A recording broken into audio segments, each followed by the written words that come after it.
folks, welcome inside the Parisi Palace, high above 3773 East Broadway. This is a live edition of the Jake Feinberg Show, coming to you on Power Talk. Please go to our website, powertalk.live. Download our free app to your smartphone so you can stream all of our live local programming, including Solomon on Blast, the Jim Parisi Show, and yours truly, the Jake Feinberg Show.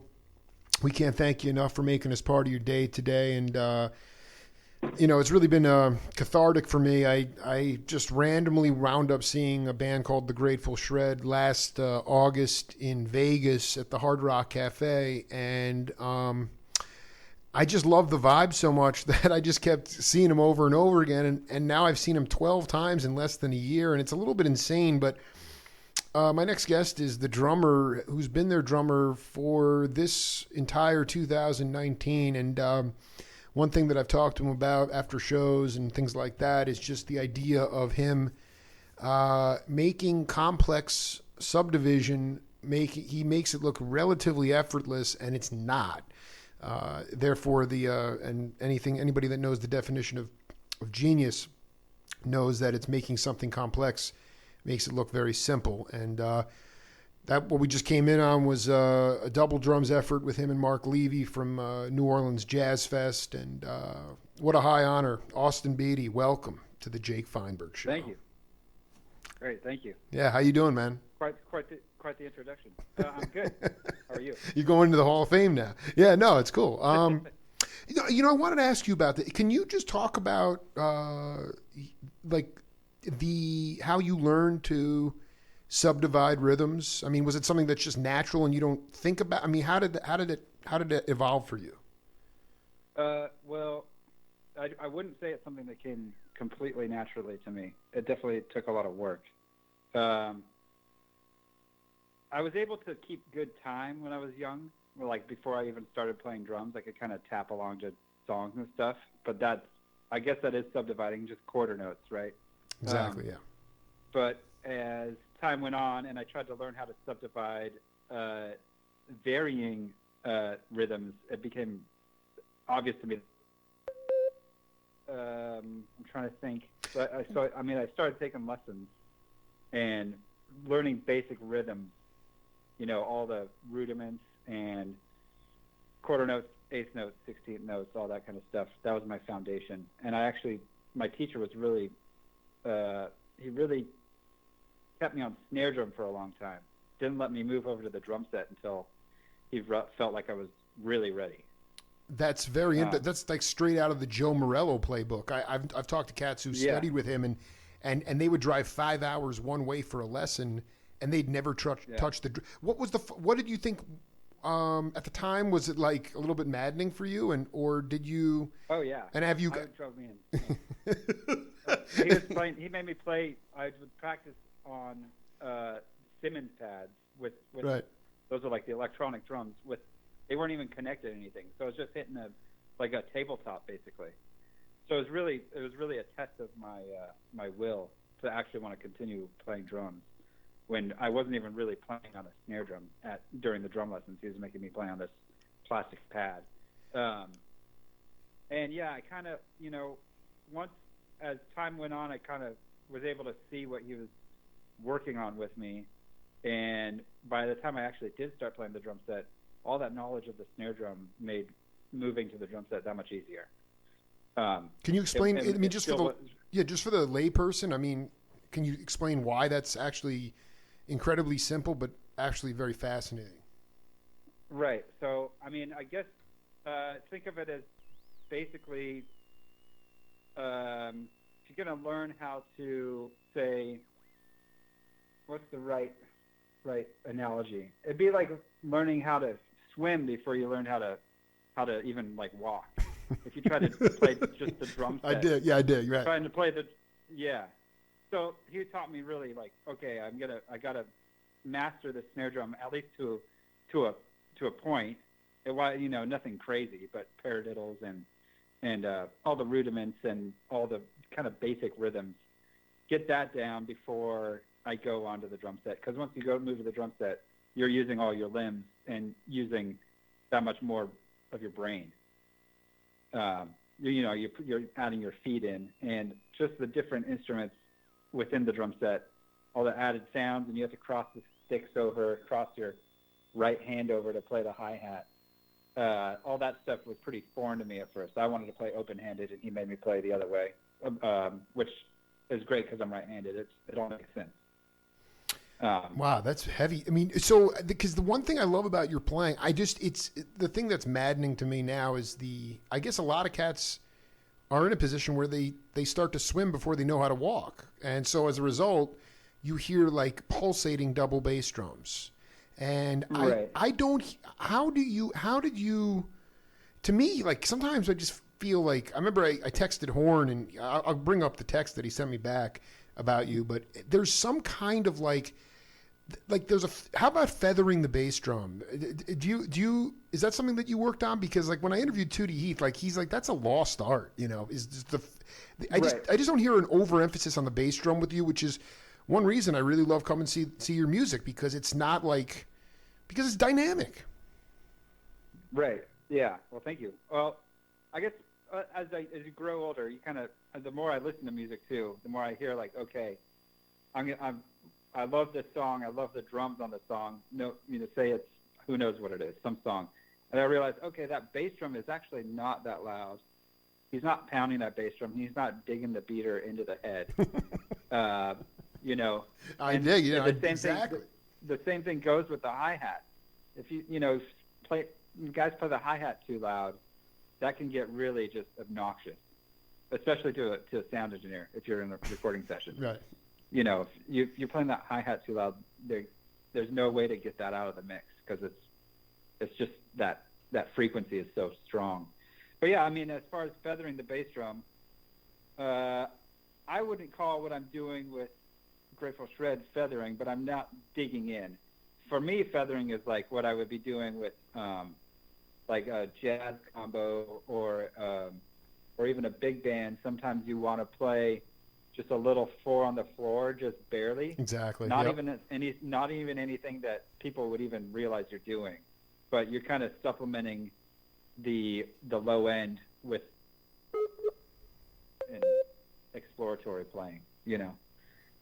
How did you? I mean, as it relates to like, it was just so epic the other night. I felt like I was in a dream state when you guys started playing double drums, and it's like, yeah.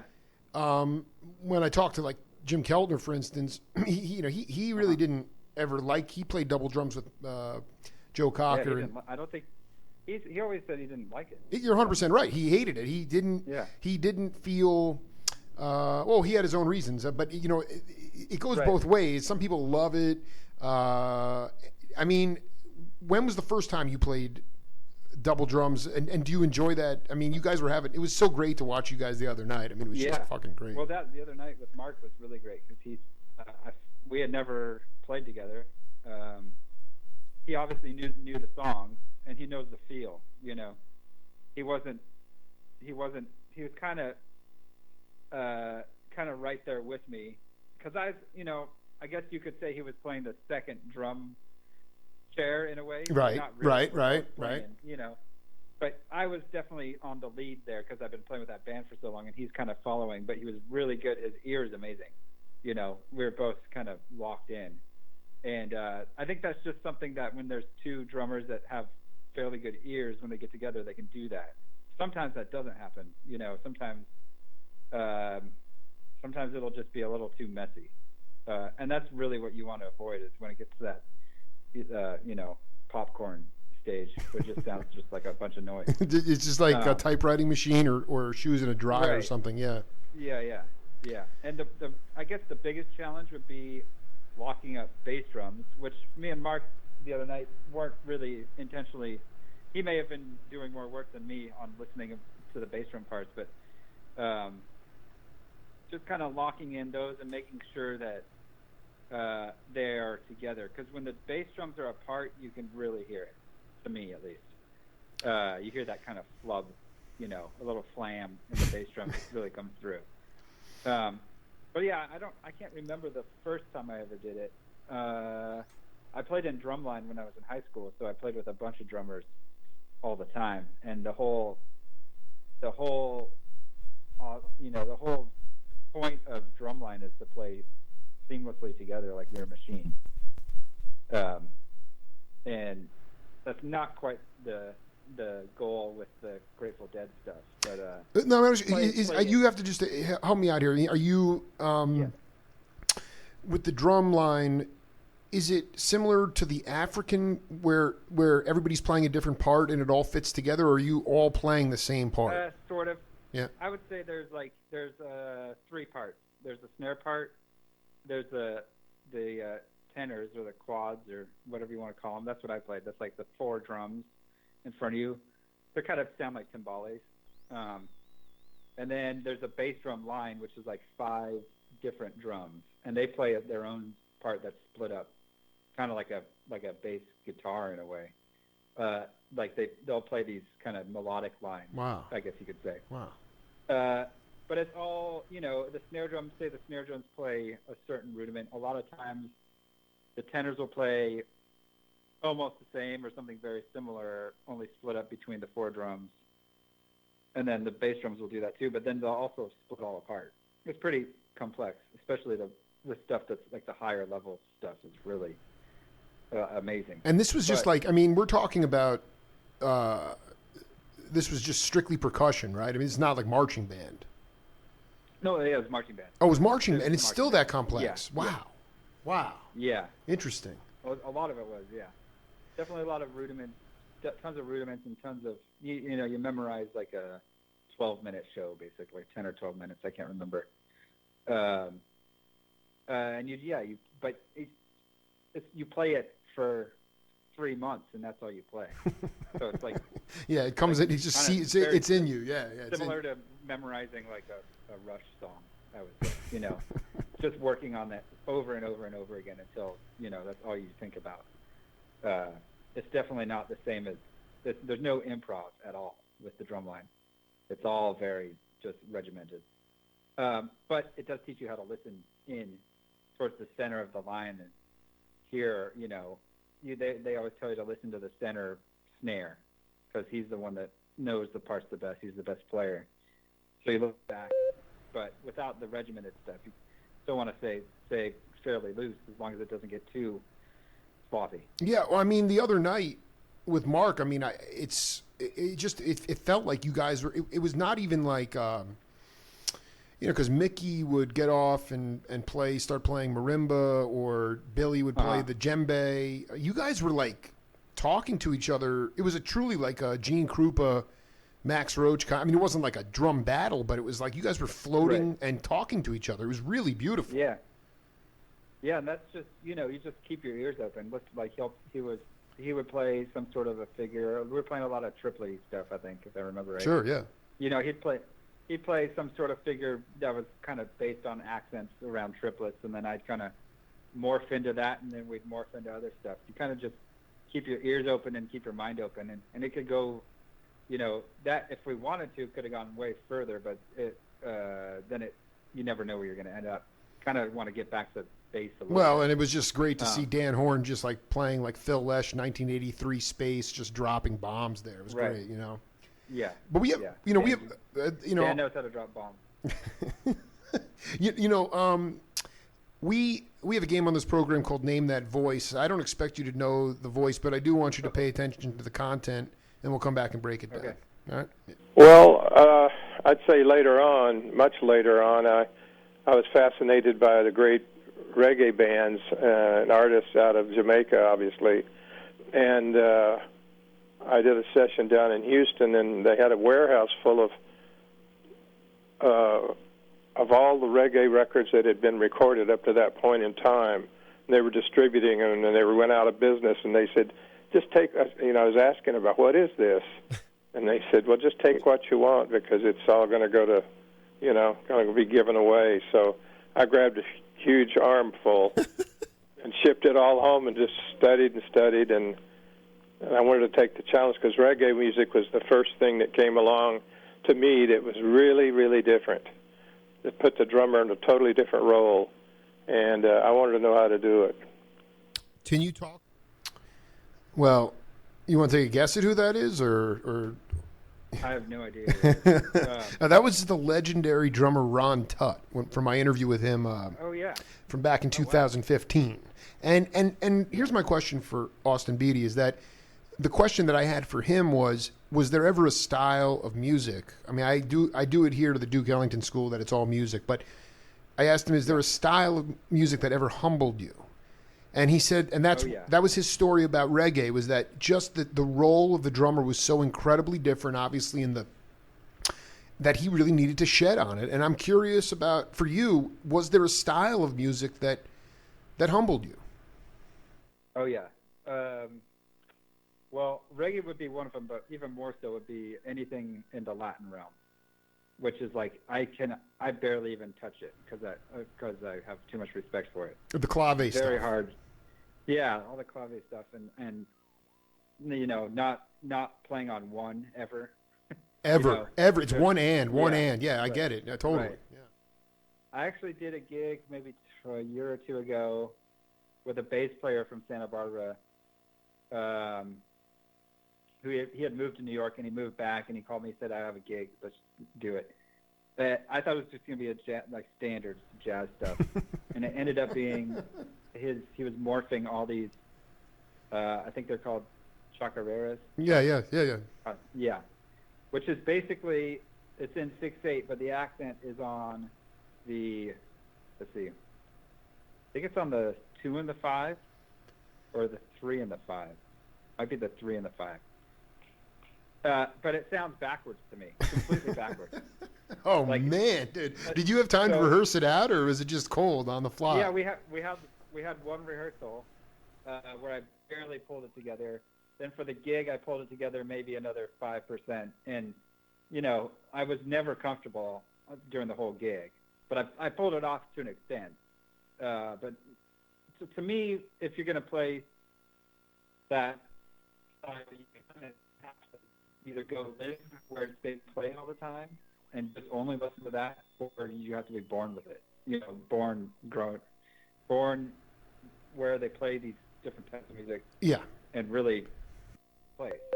I'm trying to teach just like a basic just like 1 and 3 on the kick, 2 and 4 on the snare, just like slamming rock beat, and they'll flip it all the time. Some of those guys, because they're so used to this other rhythm, and it really is just where the accent is within the measure is very different. Yeah, you almost have to be growing up in the womb, like in Puerto Rico right. or Cuba. I mean, I don't know if you've listened to. I'll hip you to it if you did, but I mean, the Fania All Stars, which was yeah. Do are you familiar with their records? Like, because Billy. Yeah, my mom had one. My mom had one of those records. Wow, your mom was really hip if she had one of those records, man. That's insane, dude. Yeah. It was interesting because Billy. The other thing about Latin music, a lot of the time, especially when you go back. I mean, I've interviewed Pete Escovedo and Candido, and I mean, a lot of times there was no trap set. It was timbales, congas, right. you know what I'm saying? Like well, it's interesting. That's the whole part. That's the whole thing about that music is it's not based on a drum set. It's based on percussion. Right. Exactly. So when you I can pull off some bossa novas and sambas and stuff, but that has a little bit more. That's a little closer to Western music to me. There's still the pulse is a lot of times on the kick drum is still fairly grounded. And the floatiness is kind of more on the hi-hat and the snare. But some of the stuff where they're never playing the downbeat, that's what becomes hard for me. No, dude, honestly, because that's Brazilian. I mean, that's the Afro-Cuban stuff. Yeah. It's like worlds apart. But I mean, yeah, so talk about that versus compare and contrast that to playing odd times in jazz. I mean, was that something that you? Yeah, that's something that's to me though. It's very different, but it's also. I mean, parts of it are the same. Like take for instance, Estimated Profit. Right. That song is a great example of it's in 7/4 basically. I think of it as in 7/4, but I kind of think of it as a 2-measure phrase rather than a 1 measure. Now that I'm saying that, let me think about it. No, you're 100% right. I believe me. I've been trying to work out Yeah, that groove. it is. Go ahead. The bass line, and the bass line is a two-measure phrase, if I'm getting it right. So you have to feel. You kind of just have to get into that feeling of the 7, and once you get into it, you're there.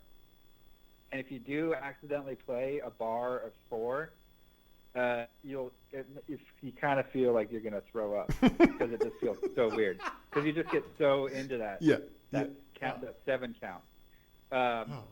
And it's the same thing with if you were to play on the 1 on some of these songs where they don't play on the 1, you get that like, oh, that felt weird. Or if you're playing jazz and you're accenting the 1 and 3 too hard when you're playing swing stuff, then it just feels awful. So there's the other thing about odd meter stuff is it's just like any music. There's a lot of ways to play it. You can play it to a point where you can't even tell that it's an odd meter when you're listening to it. It just sounds so glossy and smooth. Or you can get, like Rush would be a good example of like, we're playing in an odd meter. This is in 7/8. It's very like, dado, like very easy to tell, like, okay, they're playing in 7/8. Right. That sounds, other stuff, especially some of this Brazilian stuff, they'll be playing in 5 or in 7, and you don't even realize it. Doesn't even feel like it, but technically it is. It's almost like you're thinking, rather than notes. You're thinking about the whole measure going by. Is there some validity? You're talking to. I mean, I am not a professional musician. I love playing drums, and occasionally I do feel that 4-way coordination. And I realize the magic of how magical things would potentially be on the bandstand. But Papa Joe Jones told Louis Hayes, he's like, again, we're talking about one of the master drummers of all time, but he's like, odd time signatures actually can. His philosophy was that they could do just talk like analyzing it as a time signature could really actually get in your head and throw you off, and as opposed to just having your natural feel. Is there some validity to that? I mean, you just kind of let your body dance definitely. to it. That's that whole thing. That's kind of what happens with me. It's like if you sit and stare at a basket and shoot the basketball, you're not going to make it. But if you kind of run and shoot it, you might make it. Right. So if your brain, I really think there's a power that your brain has where you're concentrating on not just one thing. You have to kind of have a distraction, and it actually benefits your performance. That's interesting. Not like a full-on distraction, but just the distraction of being locked into a groove and not counting. That, because if you just really concentrate on the count, it's not going to feel good. You got to kind of just get used to the feeling of, I think of it as like a big circle. This circle has 7 points on it, but it's still a circle. It's not I don't know what's a 7-sided shape. I don't know what that is. No, you're right. You're stretching me out here. Septagon. Pause. Let me look it. I can look it up. Yeah. No, the rhythm is that circle. Yeah, absolutely. Right. It's a circle. It's not a geometric shape to me, at least for a song like Estimated Profit. But if you're playing Subdivisions by Rush, then that'll be a shape. That'll be a geometric shape. Because that's more. It's kind of based on. Oh, but did you just say it's a heptagon? You're right, heptagon. Oh no, I said septagon. Yeah, no, this is a heptagon. Heptago. So a heptagon is a 7-sided. Yeah, I mean. Yeah. But I mean, is it a distraction, or is it really? I want you to talk, because I've interviewed John Molo twice recently, and he keeps talking about dropping from your head to your heart into what he calls the primordial gut. And it's like, is that what you're really saying? Is the distraction, you want to get out of your headspace and drop to your heart and to your soul? Can you talk about how that's evolved for you? And is that what you're talking about as it relates to your distraction? Yeah. He puts it in a good way. And it's almost like the same, for me, it's the same thing. it's the same feeling you get when you're actually not really thinking about anything. So exactly. Those You're rare, in the those zone. rare times where there's no chatter in your head, and even if there is, it's just kind of like it's that really mild kind of like, I'll be playing drums and a wave will pop into my head or a cow or something, some really simple right, images. and nothing that's going to throw you And off. it's I did. Right, and the other thing that's cool about drumming is, for me, you're playing the rhythms, you're thinking about the rhythms, you're hearing rhythms, and you're hearing melodies. And I think the drummers have the amazing luxury of listening to the whole band.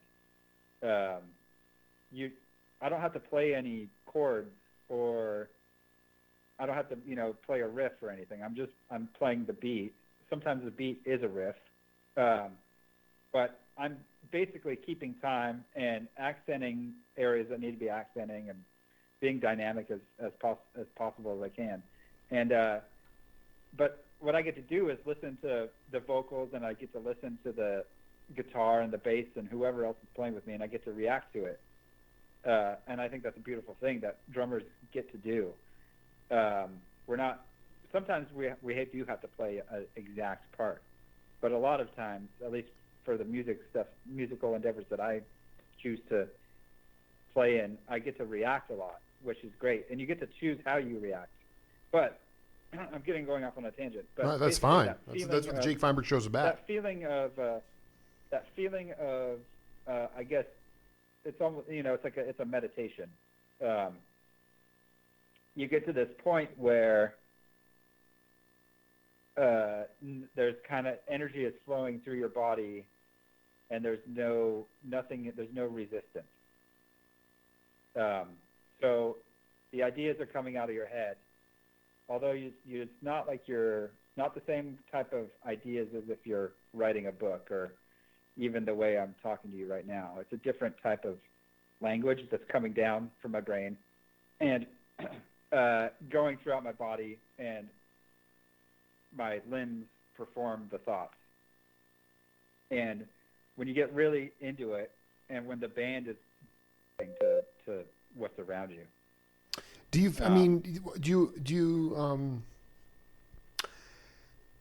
Is there times where, in any musical situation, because essentially the drummer is driving the band.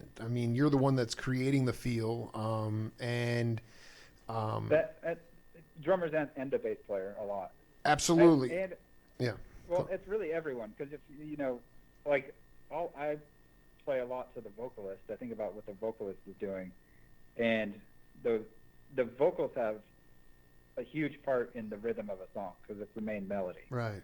So you kind of flow with that a little bit, and if you have a good vocalist, they're going to be, it's going to be fun to play along with them, and they're going to, their rhythm will be good, good to the point of where it's enjoyable to kind of follow what they're doing, and especially dynamically, because they'll tell you with their voice when they want you to bring it up or down. Austin Beede's waxing poetic here. We have another voice here. I want you to take a listen to it. Okay. And I don't expect you to get it, but just pay attention to him. We'll come back and break it down. Okay. It might help put it into perspective. For the most part, Danny Leland, myself, and Craig Durgee, and different other adding people here and there, David Lindley, so on and so forth. Look at the list of the people that we got to play with in the 70s. It's James Taylor, Jackson Brown, Crosby, and Nash, Carole King. So we were playing as a band with some of the best singer-songwriters that will ever pick up a pen, and we got to be part of defining, moments in their life. So we were pretty lucky, so we got to play as a cohesive unit behind lots of incredible music. So I think that definitely has something to do with it. Yeah, I agree. Well, Lee from Scarsdale, thanks for calling. We radio bombed Conkle. Well, you want to take a guess at who that is? People are going to kill me for not knowing who that is. That is Russ Kunkel. Okay. Okay, he was a part of. He could have listed anybody, and he would have played with them. He played with everybody.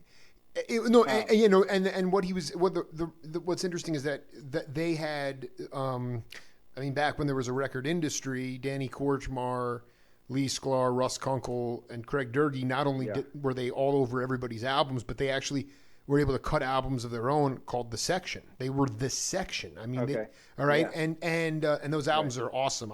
You gotta scout them out. But that is what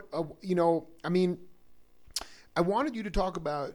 Just you seem like you are able to kind of pick and choose the gigs that you want to play, but how important is it for you, and what kind of situations have you been in where you get into almost a telepathic mode with the rhythm section? I think today one of the things that there's an anonymity to a lot of music because the role of the accompanist has been diminished so much, and you don't have that kind of vibrant studio scene or touring scene. And I wanted you to just talk about, maybe a rhythm section that you've played with where the telepathy has been at a high level.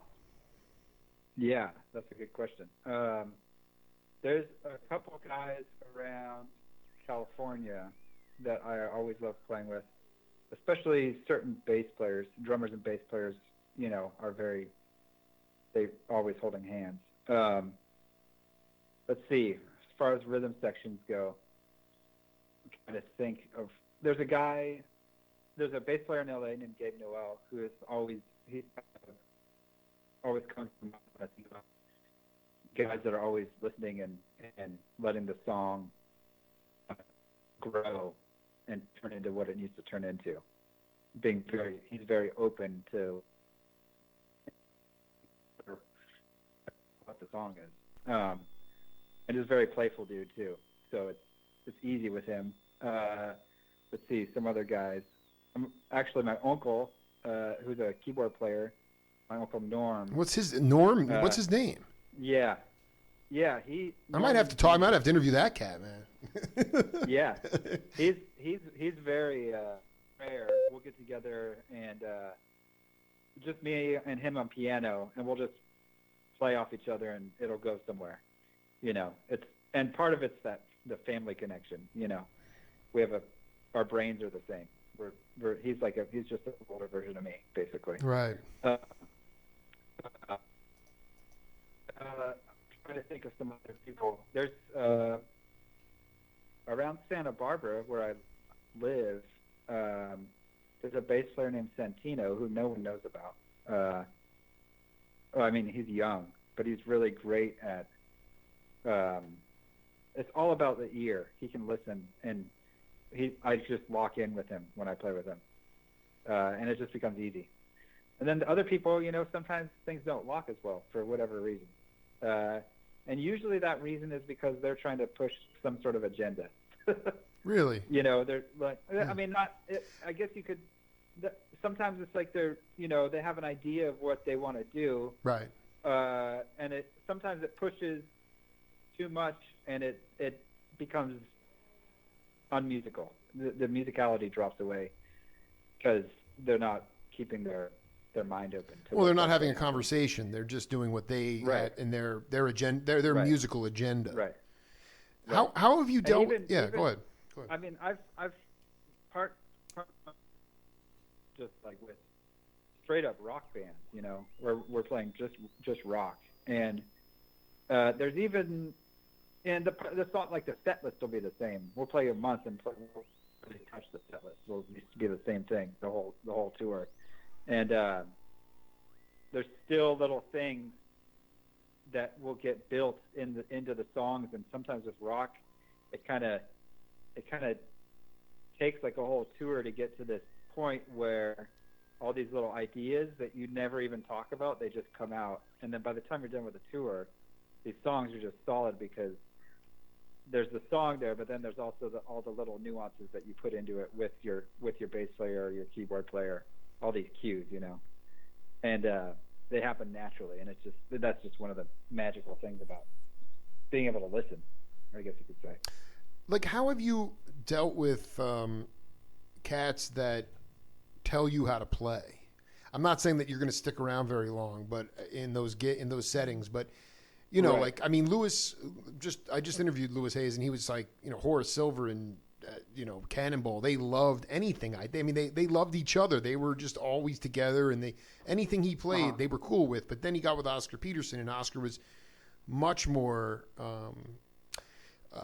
He had a certain, and now again, we're talking about a trio, and he had arrangements, things like that. But Yeah. inevitably, you know, Lewis was also like a saxophone player would turn around and say, "Play the drums this way," and Right. Lewis would get really pissed off and say, "Well, I'm not telling you how to play your instrument. Why are you telling me how to play mine?" You know, how have you dealt Yeah. with that in the past? Because I mean, a lot of young leaders that are not ready to be leaders, they're insecure, so they feel like the need to have to tell people how to play, when in fact, really a good leader is bringing people into a band because they want them to play who they are.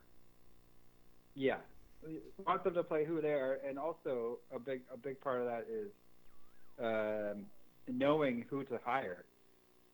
You know, if you're a band leader, and That's true. Think this is the sound I want. Go hire someone that produces that sound. That's a good point. Yeah, and I have definitely had to deal with some people that kind of wanted something that I could do, but it wasn't in my heart to do, I guess you could say. It wasn't my, I don't want to say instinct, because sometimes you can have a certain thing and your instinct will tell you one thing and they'll want something else, and you play what they want and it actually sounds fine and it's great. You know, it's just not what you would have come up with at first. And I definitely I feel like I'm pretty good at taking direction, as long as it's given to me in an informative way, not without aggression. You know what I mean? Yeah. Um, Well, the guy I was talking to, but yeah, go ahead. there was a session that I was in maybe 2 years ago or so, where the producer wanted me to get a certain sound out of the snare drum, and they weren't liking the way that I was hitting the snare, and I finally had to say, just either that's not going to come through on a record. Wait, hold on. People aren't watching. My Skype just dropped out there. What you finally you said? Finally, you said what? I said you got to because all you're doing is watching how I'm hitting the drum. You're not listening Exactly. to what the drum is Right. doing. Exactly. Yeah. You know, sometimes people, they have this misconception that in order to get a good sound out of the drums, you have to beat the crap out of them. You know, which is very untrue. And even watch videos of John Bonham, he doesn't hit that hard. That's right. And that's like, you know, people always go back to John Bonham, especially when you're in the studio. Like, oh, we want that Bonham sound. It's like, well, okay. You know, if you really want that Bonham sound, there's a lot of engineering stuff we have to do, and, you know, make sure there's no hole in the front. I'm not going to hit it too hard, and we're going to tune these drums up. You know, it's not what you think it is. It's just the way it's engineered, and of course it's his playing, his touch. But sometimes you just have to deal with. I mean, in that case, I mean, it's chances like it's pretty clear that when those people are just telling you what they don't like and they don't have a solution, they don't really know. They don't have a solution. Period. Right. I mean, that's often the times the problem, and then they're too. A lot of times, people are just fishing, and then once they get here, you know, sometimes people just fish because they know they can fish.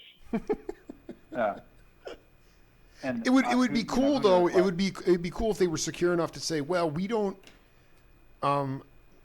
Like if I was there saying, okay, I don't like the way Austin's hitting the drum, but I'm going to let him experiment, and maybe we'll figure something out because I don't have any ideas either.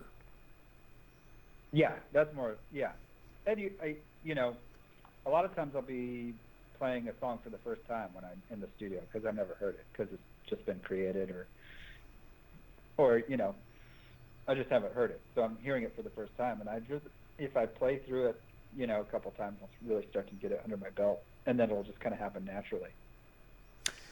And of course, I'm always open to people saying, oh, you know, right here, can you do this on the toms instead of the snare, of course, you know. And if it sounds good, then it sounds good, and there it goes. That's fine, you know. Horn said you have that elusive Kreutzmann laid-back beat. That was his text to me after I saw you in New York, and I was like, I don't think you could get for me, all I listen to in the car with my daughters is early 80s live Grateful Dead, and I just cannot. I love the drummers so much. It's a little bit sometimes like a shoes in the dryer, and you obviously don't play double drums Right. all the time. But one thing that's been fascinating about shred is that I can't really speak for the keyboard player, but like, were you somebody that listened to a lot of Kreutzmann, or is that more just your individual? No. So talk about that, because I mean, you're doing it. Well, It's the laid back, almost. It looks effortless, and I know it's not, and that's the thing. That's the Right. magic of it. So talk about. Because it's cool, because you weren't like some dead freak that was like, playing in like dead cover bands, right. I think that's part of what's kind of cool about the whole shred scene is like Dan is a big Deadhead. He loves the Grateful Dead. The rest of, I mean, we all do, but I wouldn't say that we're full on fanatics. We love the music, and we love what they're about. Right. The spirit. You all have your own stuff going on. I dig it. I dig it a lot. Yeah. Yeah. And as far as that feel goes, a lot of that comes from just playing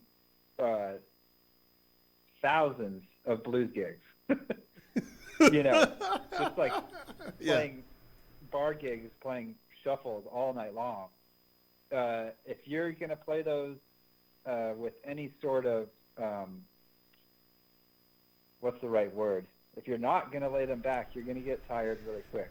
You kind of have to play laid back when you play the blues. At times, if it's a fast blues, like a jump blues, then that's not laid back. But it still is. You can't rush that stuff. It's this weird, the shuffle kind of teaches you how to lay back. How did you learn to play a shuffle? Because I mean, it's to me, it's not as you would know better than anybody because you teach younger students. But I sort of listened. A lot of younger cats seem to struggle playing a shuffle beat. Yeah. And I don't know. Well, I think go ahead. One thing that everyone, well, at least for me, one thing that I'm always kind of have in the back of my mind is that it's all based off of triplets.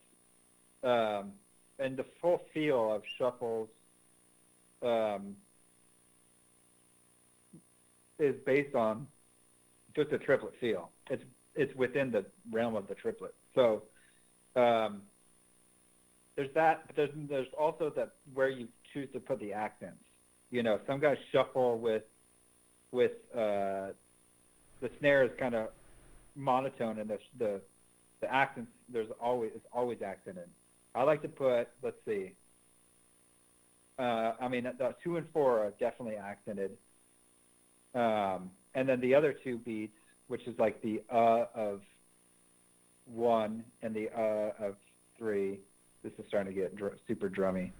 Go as deep in the weeds as you want, man. I mean, this is what my show's become. It's really about where those other notes are placed, which are not on the downbeats. It's where those other notes of the triplet are placed. Like a shuffle is a triplet without the middle note. You're going, da da da da da da da da, right? A triplet would be da da da da da da da da da. So you just keep the middle note out, and then you have a shuffle. Right. But there's a bunch of different types of shuffles. Basically, you're just taking away certain parts, or like a double shuffle, you're playing the same thing on the right cymbal as you're playing on the snare. Or you can play a shuffle where you're playing the shuffles on the right and the snare you're just hitting 2 and 4, or on the hi-hat. Why do cats? But I mean, why do cats? When you said that you'll burn out quickly if you play it too fast, why are they rushing the shuffle? I wouldn't say, not too fast. I mean, I guess if you're pushing. Yeah, that's what. Just because if you're just you're just gonna get tired trying to do that. Human You nature. You can't do that. The band's, I mean, I'm guilty of doing that at times, and then you kind of go, oh crap, I'm spacing out and I'm kind of pushing this too hard, and you just kind of have to slip back into the back of the beat. There's a leeway. There's you can play right on the beat, or you can kind of play a little bit behind, or you can play ahead of the beat. When you're younger, a lot of times, a lot of guys play ahead of the beat when they're younger. And then as you get older, I'd say you start to fall back until, it's like, for me, it's harder to play on top of the beat than it used to be, because I'm more accustomed to hanging around the middle or hopefully the back. Yeah, no, I dig that. That's what I dig. It's behind the beat. It's behind the beat. Right. And it's just a thing where I experiment with the way I play the drums, and I experiment with certain grips. It's a lot easier for me to play a shuffle when I'm playing traditional grip. I'd say it's probably 10 times as easy to play a shuffle with traditional grip. I don't know why. It just is. I think part of it is when you play, when your hand's on the ride cymbal a lot, it's kind of turned over in a way. Not turned all the way over, but when it's on the snare, the back of your hand is facing the sky, and then you flip it over to hit the ride cymbal, and it's kind of sideways. It's more of like a timpani grip, I guess you could say. So when I have my traditional hand kind of flipped the same way, it kind of makes more sense. Which that's something I've never thought of until just now, but maybe that's why. I don't know. I mean, either way, I wouldn't know, but I mean, this is fascinating because going back to Kreutzmann, I've interviewed enough people that, Phil was somebody who did not want any backbeat. Right. So the thing that's miraculous about the Grateful Dead, because Mickey was not really a timekeeper, was that Kreutzmann was able to hold it together and it didn't become a mess. And I'm also, I've watched you guys enough, and I recognize that you're channeling kind of an early 70s Grateful Dead experience. I mean, you're playing all music from Jerry Band and that kind of stuff, but it's sort of rooted in that Europe 72 vibe. And I just wanted you to, what is it about, how would you describe Dan Horn's style? Because I don't hear him soloing necessarily like Phil Lesh. Sometimes he plays a little bit like John Kahn. But are you guys, how do you guys work it out to be able to let the music breathe? Because you're not playing 3-minute songs. I mean, you will open it up. I'd prefer you guys to open it up as much as even more. But I think that's something they're getting better at, is opening stuff up. Well, what's really interesting is watching. What's really funny is watching.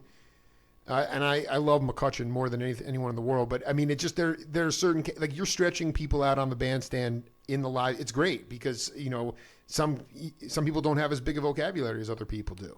But the point is that how do you guys work in tandem? Is it because the songs sound the same? Phil, compare Austin and Horn to Lesh and Kreutzmann. Right. Let's see. Well, I think there's a big aspect of the shred stuff is that we kind of play to an extent the way we would naturally play. And Dan's played with a bunch of different groups, and he's a seasoned bass player, big time. So, he's kind of the mastermind behind the whole. But him and McCutcheon, kind of, to me, they're kind of the band leaders. Absolutely. But as far as if I were to say there was a musical director in the band, I would say it's Dan. Because he's always, he'll always be like, oh, actually that verse the drums do this. I'm like, oh, okay, cool. Yeah, he's the deadhead. You know, Yeah, no, I dig it. Yeah, yeah. And I'll say, okay, yeah, awesome, and I'll try to emulate that to an extent, but I'm not going to do exactly what they do, you know. And I think that's kind of the same for him, you know, taking a solo or like he's playing in that realm, but he's not doing exactly what Phil would do, you know. He kind of does it with his own thoughts. It's amazing that you can Yeah. that it can sound as authentic. I mean, it's not, you know, it's your own truths, you know, and that's the cool thing. But Right. there is like, Right. it's fascinating because like the time period that I listen to, it does get a little bit sloppy. You guys obviously don't want to. Sometimes you don't want to get so sloppy. I don't blame you. I mean, it's easy for me to sit there and want to see, you know, some sort of 16-minute way stretched out stuff. But you know, I mean, at the same time, it's like, I mean, what happens? Like, there are times where like I could be wrong, but I mean, there are times where like, you know, I see the horn like look at you and like mention a tune, and I see your facial expressions like, no, I've never played that before, but it's almost like I'll figure it out. I mean, like that to me it means talk to people around the world about someone calls out a tune live on stage. You've never really played it before, but you sort of, it's a what me worry attitude. What are the intangibles besides just having the rudiments? How do you work? How do you work through that? They tell you kind of the tempo and the feel. You play that, and if there's breaks, you kind of watch for whoever's going to be given the cues. And then by the time you get to the second time around, you usually got it, you know. But he would never, you know, just call, like, say if I didn't know Terrapin, he wouldn't call that, you know. No, God forbid. Yeah, no, it's more like a stand. Yeah, it's I do. Right, stuff that's like, what's a good example on that last tour? Like we had never rehearsed. I don't think we had ever rehearsed Operator, and he said he called it, and I said, oh, you know, I was like, oh man, I'm trying to remember what the groove on that is. No, I remember. I remember at the it was at Mississippi Studios, and you guys were, Blasucci mentioned something to him, and then he said Operator to you, and you're like, no, I've never played that. Yeah. But then next thing you know, you're playing it, you know. Right, and then so there's a part of my brain kind of goes to you just think about listening to it, right? So basically, what I'm doing is I'm listening to the song and playing along to the song is what's happening.